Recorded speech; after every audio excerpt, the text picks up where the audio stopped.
муштзани тоҷик Меҳрубон Сангинов ба даҳгонаи беҳтарин варзишгорони ҷаҳони WBA ворид шуд.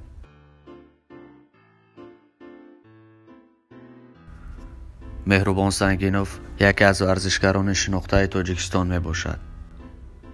ӯ айни ҳол дар даҳгонаи беҳтарин муштзанони WBA қарор дорад.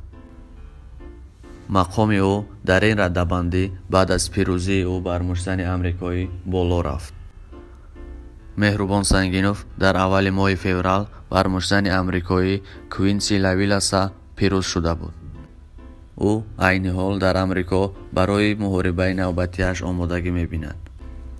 ӯ рӯзи 6 март бо варзишкори аргентинӣ Анхела Суарес муҳориба хоҳад кард.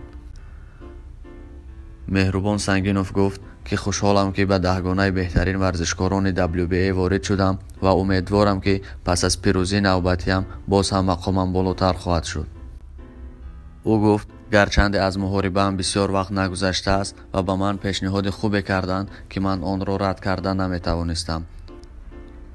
Меҳрубон Сангинов ҳадафи асосиашро қаҳрамони WBA шудан гуфт. айни ҳол қаҳрамони WBA муштзани амрикоӣ Ҷермел Чарло мебошад.